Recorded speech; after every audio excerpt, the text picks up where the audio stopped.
کر کے میں اجازت لیتا ہوں۔ دیکھیے ہمارے ابنا جو عوام میں اور ذمہ داران میں وہ جو ہے یوں سمجھیے کہ جانے جاتے ہیں پہچانے جاتے ہیں، وہ اس حوالے سے کہ جامعین یہ اصل میں ان کا کردار بہت اچھا ہوتا ہے، یہ کتاب و سنت کے عامل ہوتے ہیں بالمقابل دوسرے اہل علم کے، یہ متشرع ہوتے ہیں وغیرہ وغیرہ۔ تو میرا پیغام بھی آج آپ کے نام یہی ہے کہ یہ جو تصور اور یہ جو عوام کے ذہنوں میں ایک یوں سمجھیے اچھا گمان کو لے کر کے قائم ہے، ہمیں اسے برقرار رکھنا ہے اور اسی پر ہمیں قائم رہنا ہے اور عملی زندگی گزارنے کی ہم کو کوشش کرنی ہے۔ مجھے اس موقع پر بیہقی میں امام بیہقی رحمہ اللہ نے الزہد الکبیر میں طلق ابن حبیب ان کا ایک قول نقل کیا، وہ یاد آتا ہے۔ وہ کیا کہتے ہیں؟ اذا وقعت الفتنة فاطفئوها بالتقوى، جب فتنہ عام ہو جائے تو اس کو کیسے بجھانا چاہیے؟ تقوی کے ذریعے اسے بجھانا چاہیے۔ پوچھا گیا تقوی کیا ہے؟ تو اب انہوں نے جواب میں یہ کہا ان تعمل بطاعت اللہ على نور من اللہ ترجو ثواب اللہ وان تترک معصیت اللہ على نور من اللہ، پھر اس کے بعد کہا تخاف عقاب اللہ۔ لہذا یہ کام ہمیں کرنا ہے، عمل سے متعلق چیز ہے۔ یہ کیا کرنا ہے آپ کو؟ ان تعمل بطاعت اللہ علی نور من اللہ ترجو ثواب اللہ۔ ٹھیک ہے، یہاں تک کا ایک مفہوم مطلب ہو گیا۔ اب نفی اور نہیں کے اعتبار سے کیا ہوا؟ ان تترک معصیت اللہ علی نور من اللہ تخاف عقاب اللہ۔ امام بیہقی رحمہ اللہ نے اس کو الزہد الکبیر میں نقل کیا ہے۔ بہرحال اس کو یاد رکھیے اور عملی زندگی گزارنے کی کوشش کیجیے۔ ہمارے قول و فعل میں تضاد نہیں ہونا چاہیے۔ ہم جو کہتے ہیں، وہ جو کہا ہے، وہ جو ہمیں معلوم ہے، اس کو معمول بنانا چاہیے۔ بہت سے معاشرے میں لوگ ہیں کہتے ہیں بات بات میں ہم کو سب معلوم ہے، تو آپ ان سے کہیے جب سب معلوم ہے تو سب معمول کہاں ہے؟ تو یہ معلوم اور معمول کا مسئلہ ہمارے پاس ہونا چاہیے، دونوں میں تال میل۔ دیکھیے عمل کو کتنی اہمیت ہے، اب میں یہاں وضاحتیں نہیں کر سکتا، اب صرف آیات پڑھوں گا، سارے ذی علم ہیں، اشارہ دے دیتا ہوں، آپ لوگ سمجھ لیں۔ عمل کی اہمیت کا اندازہ ہے، عمل کو اہمیت کتنی ہے اس کا اندازہ آپ لگانا چاہتے تو 3 آیتیں ذہن میں رکھیں۔ سب سے پہلے تو یہ کہ نوح علیہ السلام سے اللہ نے فرمایا وَاصْنَعِ الْفُلْكَ بِأَعْيُنِنَا۔ دوسرے مقام پر موسیٰ علیہ السلام سے اللہ رب العالمین نے فرمایا أَنِ اضْرِبْ بِعَصَاكَ الْبَحْرَ۔ تیسری جگہ اللہ رب العالمین نے مریم علیہ السلام سے فرمایا وَهُزِّي إِلَيْكِ بِجِذْعِ النَّخْلَةِ۔ کیوں اللہ تعالیٰ قادر نہیں ہے کہ بغیر نوح علیہ السلام کو حکم دیے کہ کشتی کو جو ہے بنائے، یا اس کے بغیر ہی اللہ تعالیٰ نجات عطا کرے؟ کیا اللہ تعالیٰ اس بات پر قادر نہیں ہے کہ موسیٰ علیہ السلام ضرب نہ لگائیں اور اس کے بجائے اس کے علاوہ ہی اللہ تعالیٰ جو راستے کو جو ہے بنا دے سمندر میں، اور مریم علیہ السلام درخت کو ابھی حرکت بھی نہ دیں اور اس کے بغیر ہی جو کھجوریں نیچے جو ہے پکی بھی آ جائیں؟ کیا ایسا نہیں ہو سکتا ہے؟ لیکن یہ کہ نہیں، آپ کو جو ہے درخت کو ہلانا ہے، آپ کو کشتی بنانی ہے، اور آپ کو عصا جو ہے کس پر مارنا ہے؟ سمندر پر مارنا ہے۔ لہذا آپ یہ دیکھیں عمل کو کتنی اہمیت ہے۔ نہیں اگر آپ ایسا کرتے ہیں تو لہذا راستے نہیں بنیں گے، کشتی نہیں تیار ہوگی، اور کھجور کے درخت جو ہے تنے سے نیچے نہیں آئیں گے۔ عمل کرنا ہوگا، آپ کو حرکت کرنی ہوگی۔ ابن مسعود رضی اللہ تعالی عنہ کا ایک بڑا پیارا قول ہے، وہ کیا کہتے ہیں؟ انی اکرہ ان ارى الرجل فارغا لا فی عمل الدنیا ولا فی عمل آخرہ۔ ایسا آدمی بڑا ناپسندیدہ ہمارے نظر میں ہے کہ جو دنیا کا بھی کوئی عمل نہیں کرتا اور آخرت کا بھی نہیں۔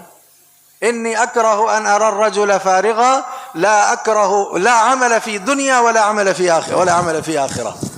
لہذا عمل کی ضرورت ہے۔ امام اوزاعی رحمہ اللہ کا ایک قول بڑا اچھا ہے اس سلسلے میں، وہ کیا کہتے ہیں؟ اذا اراد اللہ بقوم شرا الزمہم الجدل ومنعہم العمل۔ دیکھیے آپ، بحث و مباحثے میں لگا دے گا، قیل و قال میں لگا دے گا، صرف گویائی ہوگی، گفتار کا غازی ہوگا، لیکن ومنعہم العمل، اللہ اس کو کس سے روک دے گا؟ عمل سے روک دے گا۔ تو لہذا قول و فعل میں ہمارے تضاد نہیں ہونا چاہیے۔ ہم اسی طرح پہچانے جاتے ہیں کہ یہ کہتے جو ہیں ان کی زندگیوں میں وہ نظر آتا ہے، یہ اصل میں دیندار ہیں، یہ جو ہے کتاب و سنت پر عمل کرنے والے ہیں۔ لہذا ہمیں اس کی طرف دھیان دینا، اس کی طرف توجہ کرنی ہے۔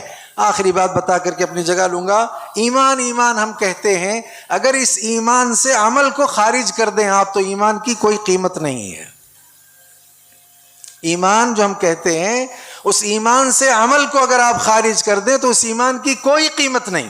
قالت الاعراب آمنا قل لم تؤمنوا ولكن قولوا اسلمنا ولما يدخل الايمان في قلوبكم وان تطيعوا الله ورسوله لا يلدكم من اعمالكم شيئا وان تطيعوا الله ورسوله لا يلدكم من اعمالكم شيئا. آخرت میں جب اللہ کے بارگاہ میں پیشی ہوگی نا تو اللہ تعالیٰ حساب میں یہ نہیں دیکھیں گے کہ تم کتنا مال لائے ہو, تمہارا نسب کیا ہے, تمہارا حسب کیا ہے, تمہارا خاندان کون سا ہے.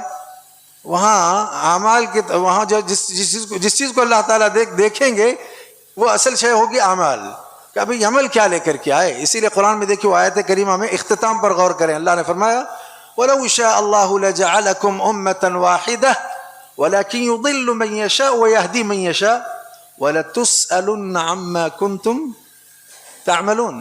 یہ آخری ٹکڑا وَلَتُسْأَلُنَّ عَمَّا كُنْتُمْ تعملون. اس کے بارے میں باز پرس ہوگی کہ کیا عمل تم نے کیا ہے, لہذا اس کی طرف دھیان دیجئے. بلکہ میں تو یہ کہتا ہوں کہ اللہ کی رحمت کے بعد, میری یہ بات میرے استاد بھی سن رہے ہیں, ذی علم بھی یہاں, اللہ کی رحمت کے بعد یوم آخرت میں دخول جنت کے لیے جو چیز سبب کے طور پر ہوگی وہ اعمال ہوں گے. اعمال نہیں تو جنت نہیں ہے. آپ یہ نہیں کہہ سکتے میں عمل کی بنیاد پر جانا چاہتا ہوں. اللہ کی رحمت کے بعد دخول جنت کے لیے بنیادی سبب عمل ہے. اللہ نے قرآن میں اس کے حوالے سے کیا فرمایا دیکھیں. اللہ فرماتا ہے کہ جی جی میں جنت کی بات کر رہا ہوں تو ٹھیک ہے, اچھی آیت ہے, بہت بہتر ہے, لیکن میں کیا کہتا ہوں سن لیجئے. وَنَزَعْنَا مَا فِي صُدُورِهِم مِّن غِلٍّ تَجْرِي مِن تَحْتِهِمُ الْأَنْهَارُ وَقَالُوا الْحَمْدُ لِلَّهِ الَّذِي هَدَانَا لِهَذَا وَمَا كُنَّا لِنَهْتَدِيَ لَوْلَا أَنْ هَدَانَا اللَّهُ لَقَدْ جَاءَتْ رُسُلُ رَبِّنَا بِالْحَقِّ. اب دیکھیں آخر میں وَنُودُوا أَن تِلْكُمُ الْجَنَّةُ أُورِثْتُمُوهَا بِمَا كُنْتُمْ تَعْمَلُونَ. اب دیکھیں عمل کرنا ہے نہیں. ہم عمل سے خالص زندگی گزار کر چاہیں ہمیں کامیابی ملے, ممکن نہیں. بلکہ اس سے بڑی بات دیکھیے نا کہ وہ جان نکالنے کے لیے فرشتے موت کے وقت میں جب آتے ہیں تو کیا کہتے ہیں. الذین تتوفاہم الملائکۃ طیبین یقولون سلام علیکم ادخلوا الجنۃ بما کنتم تعملون. موت کے موقع پر بھی آپ کو یہی بات کہی جا رہی ہے. آخرت میں بھی یہی سبب ہے دخول جنت کا. آخری بات آخری کہتے ہیں بہت لمبا ہو رہا ہے. بہرحال آخری بات یہ کہ چلو جنتی جنت میں تو گئے اللہ کی رحمت کے بعد عمل کی بنیاد پر, عمل کے سبب. لیکن جو جہنم کا ایندھن ہوئے, آگ میں پہنچ گئے, عذاب سے دو چار ہیں, اب وہاں جانے کے بعد کبھی ایسا بھی ہوتا ہے نا, اعمال اللہ تعالیٰ حسرت کے طور پر دکھاتے ہیں. کذالک یریہم اللہ اعمالہم حسرات علیہم وما ہم بخارجین من النار. پہنچے جہنم میں, اب وہاں جا کر کے ظاہری بات ہے آدمی آگ میں جائے سکون کا سانس تھوڑی لے گا. آگ میں جانے والا, آگ میں جلنے والا سکون کا سانس نہیں لیتا, بلکہ چیختا ہے, چلاتا ہے, پکارتا ہے. قرآن نے وہی الفاظ استعمال کیے وَهُمْ يَصْطَرِخُونَ فِيهَا رَبَّنَا أَخْرِجْنَا نَعْمَلْ صَالِحًا. یہ دیکھئے اے اللہ ہمیں یہاں سے نکال. کیوں؟ اب وہاں جانے کے بعد عمل کا احساس ہوا ہے. ہم یہاں کہتے ہیں دلائل پر دلائل, آیات پر آیات آپ کے سامنے ہے نا کہ عمل کیجئے, تو کہتے ہیں ربنا اخرجنا نعمل صالحا غیر الذي كنا نعمل اولم نعمركم ما يتذكر فيه من تذكر وجاءكم النذير فذوقوا فما للظالمين من نصير.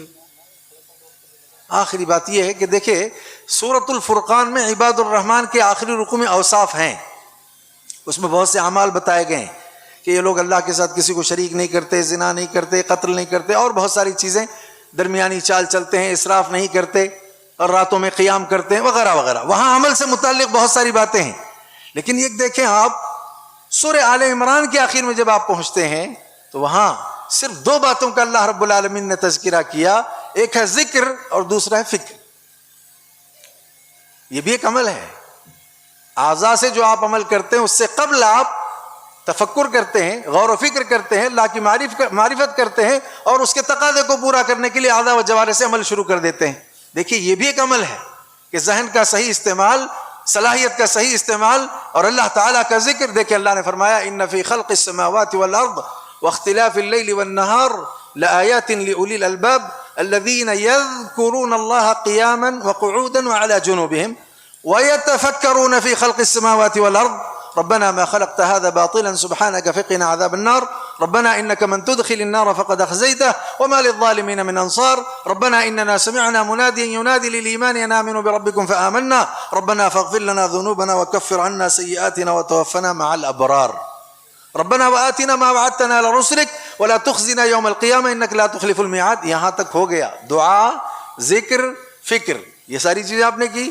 نہ صلاۃ ہے نہ یہاں کسی اور مطلب انعامات کا یا عمل کا تذکرہ ہے. لیکن آگے دیکھیں فاستجاب لهم ربهم انی لا اضيع عمل عامل منکم من ذکر او انثى.